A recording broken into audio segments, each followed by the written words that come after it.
सोचिए, एक शहर जिसे सोने की नगरी कहा जाता था 36 साल में समंदर की गोद में समा गया। लोगों को गांधारी का श्राप तो याद है, पर क्या आप जानते हैं कि बर्बादी की पहली चिंगारी कौन सी थी? आज जिस श्राप को भुला दिया गया, वही आग लगी थी जिसने भाई को भाई से लड़वा दिया और द्वारका को जमींदोज कर दिया। द्वारका समुद्र के किनारे बसी हुई थी। हर घर से शंख की आवाज आती थी, बाजारों में सोना झिलमिलाता था।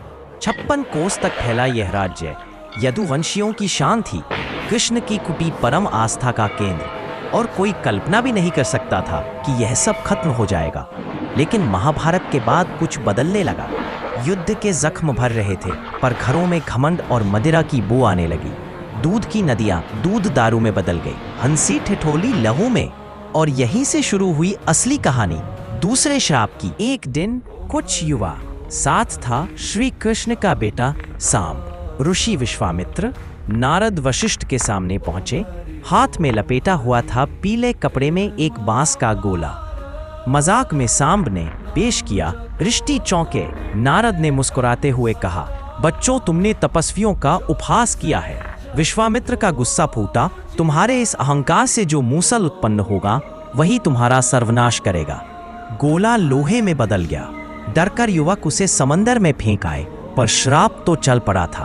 वह मूसल समंदर में घुल घुल कर घास में तब्दील हो गया। तट पर उगी धारदार पीली घास को यदुवंशियों ने उखाड़ा, फेंका, भूल गए। शराब के नशे में जब लड़ाई हुई तो उन्होंने वही घास हथियार बना लिया। भीतरी जंग छिड़ गई, भाई भाई के खिलाफ। गलियों में नारे लगे, हम अजय हैं, हम नियंत्रण खो रहे हैं।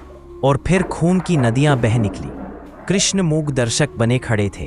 वे जानते थे यह टाला नहीं जा सकता। महाभारत के बाद गांधारी ने कृष्ण से कहा था, तुम युद्ध रोक सकते थे पर रुके नहीं। मेरे 100 बेटों की तरह 36 वर्ष बाद तुम्हारा कुल भी मिट जाएगा। यह श्राप टाइम बम था। 36 वर्ष बाद विस्फोट होना था। जब यदुवंशियों की आपसी खूनी खेल चरम पर पहुंची, गांधारी का शब्द पूरा हुआ। कृष्ण ने लोगों को हस्तिनापुर रवाना किया। बलराम ध्यान में लीन हो गए। स्वयं कृष्ण ने देह त्याग दी। आखिरी नाव गायब हुई तो लहरों ने द्वारका को निगल लिया। मंदिर, किला, सब कुछ। आधुनिक खोजबीन ने गुजरात के बेट द्वारका से 30 से 40 किलोमीटर दूर पत्थर की दीवारें, सड़कें और बंदरगाह के अवशेष ढूंढ निकाले हैं। 9000 साल पुराने लकड़ी के टुकड़े बताते हैं समुद्र स्तर बढ़ने से भी डूबाव हुआ। पर कहानी 2 श्रापों की है।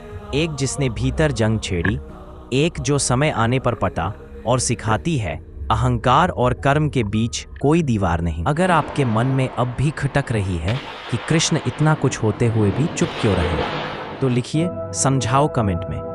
वीडियो पसंद आया तो लाइक कीजिए, सब्सक्राइब करिए और शेयर करिए ताकि द्वारका की सच्चाई हर दोस्त तक पहुंचे।